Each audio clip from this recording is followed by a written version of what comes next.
The first time I failed, I was sitting on a wooden chair in my own kitchen, 6 weeks after giving birth to my daughter, with 3 older women watching me try to lift a cast-iron pot off the stove.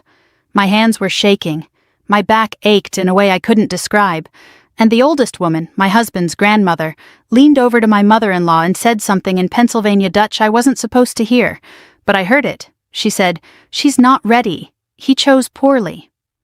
I was 20 years old. I had been a mother for 42 days.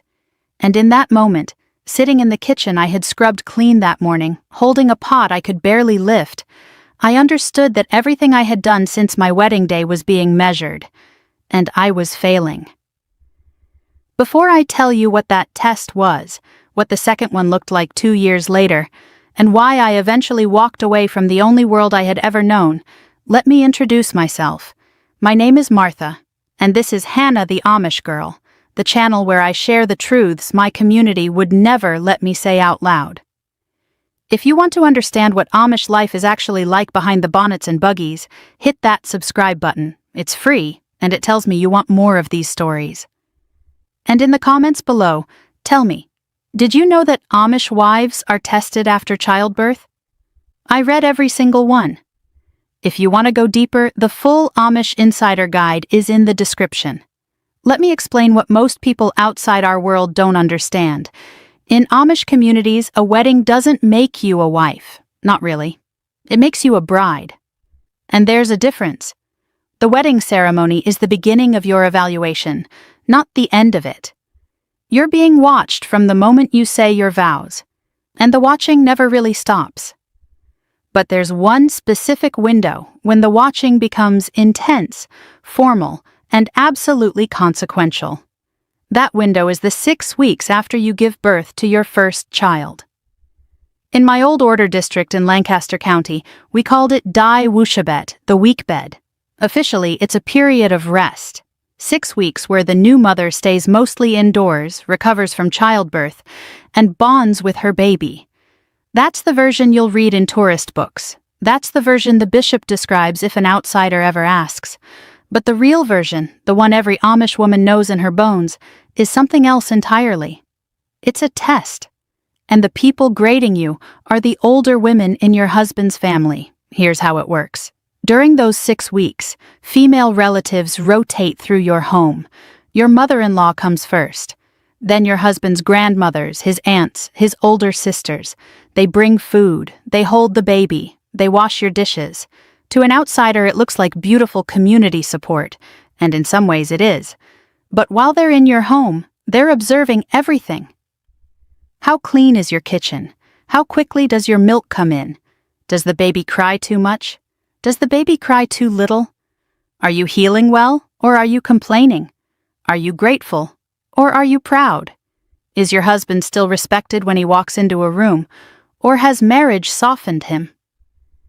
Every observation gets reported back, not in a meeting, not officially, but in whispers at quilting bees, at church meals, in the buggy on the way home from a wedding. By the time the 6 weeks ends, the verdict is in. And the verdict shapes your standing in the community for the rest of your life. I didn't know any of this when I married Jonas. I was 19. He was 22. We had courted for 7 months, and I thought I understood what was coming. Cooking, cleaning, raising children, attending church every other Sunday. I was prepared for the work. Nobody told me about the test. Nobody told me what they were measuring or how to pass. My daughter was born in late March on a cold Tuesday morning. The midwife came at 3 a.m., and by sunrise I was a mother. Jonas held the baby first. Then his mother arrived from down the road. She had been waiting. By that afternoon, my own mother came too, and the 2 grandmothers stood on opposite sides of my bed like sentries, both smiling, both watching. The first week I was too exhausted to notice anything but the baby. She nursed constantly. She slept in short bursts. My body felt like it had been broken open and put back together wrong. My mother-in-law came every morning at 6. She cleaned my kitchen before I was even out of bed. She made breakfast for Jonas.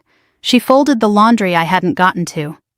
And every morning she would stand in my doorway holding a cup of coffee and say in that gentle voice that had a knife inside it, "How are we feeling today, Martha?" We. Not you. We. I learned later that this was a signal. The we meant she was speaking for the family. The we meant my answer was being recorded. If I said I was tired, I was weak. If I said I was fine, I was lying, and lying was worse than weakness. The correct answer, the answer I didn't know existed, was something like, "The Lord is good. The baby slept well. Jonas had a hot breakfast." A deflection. An offering. Praise for everyone except yourself. I didn't know the script. So week after week I gave the wrong answers. By week 3 I noticed something shifting. The visits became shorter, the smiles became thinner. My sister-in-law Rebecca, who had been kind to me at my wedding, stopped staying for coffee. My mother-in-law started bringing her own dish rag from home, as if mine wasn't clean enough. Jonas came home one evening and asked me very quietly if everything was all right between me and his mother. I said yes. He said, "She thinks you're struggling." I said, "I just had a baby." He looked at the floor for a long time and then said, "She thinks you're not grateful." That word, grateful. In Amish culture, gratitude isn't a feeling, it's a performance. And I had been failing the performance for 3 weeks without even knowing the curtain was up. Week 6 was the formal close. 3 women came to my house on a Saturday afternoon. My mother-in-law, her mother, and Jonas's father's sister, who was the oldest woman in his family, and held the most weight. They brought a pie. They held the baby. They asked me to make coffee. And while I moved around the kitchen, trying to lift the cast-iron pot I had been lifting since I was 12 years old, my hands shook, my back screamed. And I heard the great-grandmother say those words, "He chose poorly." If you want to go deeper, the full Amish Insider Guide is in the description. I did not cry that night. I did not cry the next week. I waited until Jonas was at the barn one evening, and then I sat on the floor of our bedroom, and I wept into the hem of my apron so the baby wouldn't hear. I wept because I had failed something I didn't know I was being graded on. I wept because my own mother had not warned me. I wept because the women who were supposed to welcome me into their family had instead spent 6 weeks measuring me with a ruler I couldn't see. When my second baby came 2 years later, I thought I knew better. I had studied the older women in my church district. I had watched how Rebecca, who had passed her own weekbed test brilliantly, deflected every question. I had memorized phrases. "The Lord is good." "Jonas had a hot breakfast." "The baby is a blessing." I rehearsed them like prayers. My son was born in June. The weekbed began the next morning. My mother-in-law arrived at 6, and I was ready. For the first 3 weeks I performed beautifully. I gave her the deflections. I praised Jonas at every meal. I never said I was tired. I never said the baby had cried for 4 hours the night before. I smiled until my face hurt. But here's what I didn't understand. The test isn't only words. It's also the body. And my body after my second birth was not healing the way it had the first time. I had what an English doctor would later tell me was a postpartum complication that needed actual medical care. But in the weekbed, you don't see a doctor. You see the midwife who delivered you, and only if she's already coming. You don't complain. You don't ask for help. You endure. By week 4, I was bleeding more than I should have been. I knew it. I didn't say it. I was so determined to pass the test that I let my body break down rather than fail again. One afternoon, I fainted in the kitchen with the baby in my arms. My mother-in-law caught him before he hit the floor.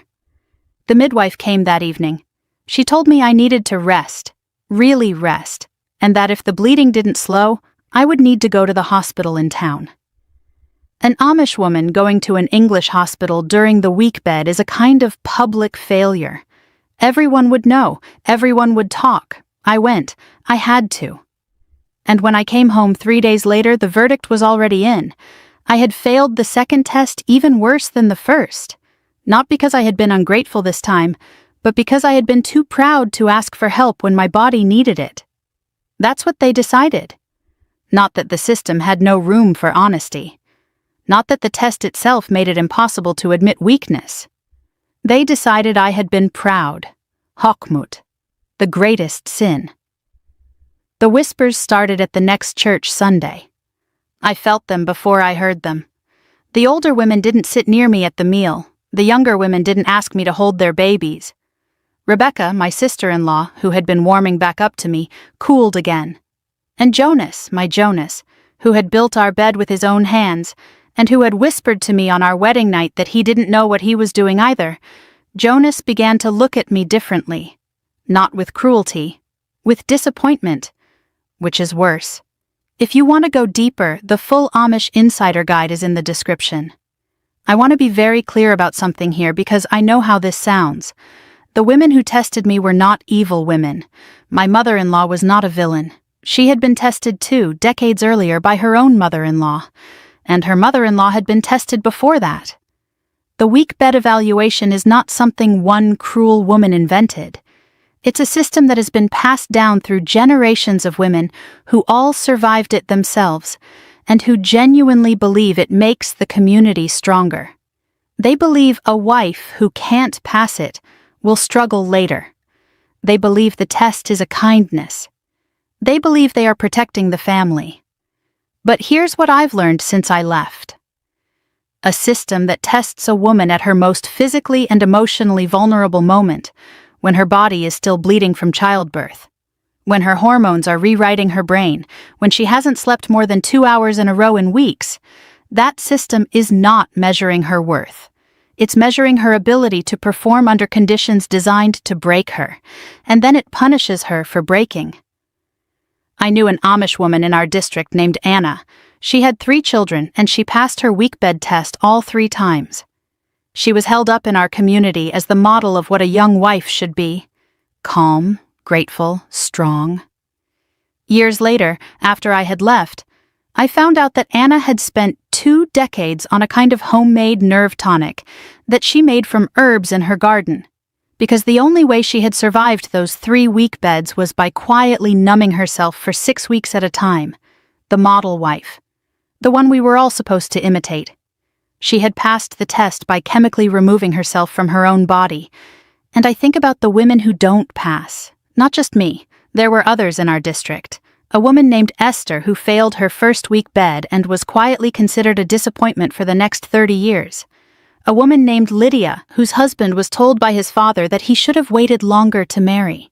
A woman named Katie, my own cousin, who failed her week bed so badly that her mother-in-law moved into her home for an extra month afterward to help, which everyone understood meant to teach her the lessons she should have already learned. Failing the week bed doesn't get you shunned. It's not that public. It's quieter than that. It just changes how you're spoken to for the rest of your life. The older women correct you a little more. Your husband's family invites you a little less. Your children, when they grow up, hear the whispers about their mother and absorb them. The cost is invisible from the outside and inescapable from the inside. I left when my daughter was 4 and my son was 2. Jonas did not come with me. He had loved me, I believe, but he could not love a wife the community had marked. The shunning was immediate. My mother returned my letters unopened. My father came to the bus station once, stood 20 feet away from me, and did not speak. He left without looking back. I held my children, and I got on the bus, and I started over. In therapy, 3 years later, I learned a phrase that changed my life. My therapist told me, "Martha, what you're describing is not a tradition. It's a control mechanism wearing the costume of a tradition." I sat with that sentence for weeks, because the weak bed had always been described to me as care, as community, as the women of the family wrapping their arms around the new mother. And in some ways, in the warmest moments, it really was that. But underneath the warmth was always the watching, and the watching was never about love. It was about whether I deserved to belong. If you want to go deeper, the full Amish Insider Guide is in the description. My daughter is 14 now. My son is 12. They will never lie in a wuchabet. They will never have 3 women rotate through their kitchen counting their failures. When my daughter has children someday, if she chooses to, I will sit beside her, and I will hold her hand, and I will say the words my own mother never said to me. "You are doing well. You are tired, and that is allowed. You are not being graded. You are becoming a mother, and that is enough. I want to say something to anyone watching this who grew up in a community, Amish or not, where womanhood was a test you didn't know you were taking, where the kindness of older women was always tied to your performance, where you learned to say the right words before you ever learned to feel the real ones. I see you. I know what it cost you to read those rooms. I know how tired you are from a lifetime of being measured. Your worth is not a score. Your body is not a report card. Your exhaustion after bringing a child into the world is not a character flaw. The women who tested you were tested too, and the women before them, and the women before them, and somewhere far back in the chain, somebody decided that a wife had to earn her place in her own family by performing through her own pain. That somebody was wrong. Quietly, generationally, devastatingly wrong. I failed the week bed twice. I am not ashamed anymore. I failed a test that should never have existed.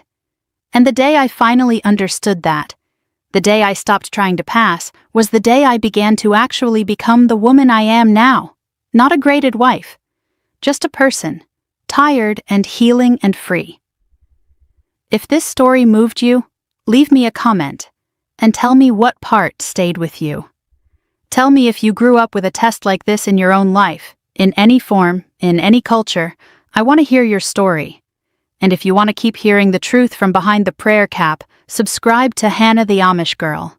There's so much more I haven't said yet. If you want to go deeper, the full Amish Insider Guide is in the description. Until next time, your worth was never up for measurement. Choose your freedoms wisely.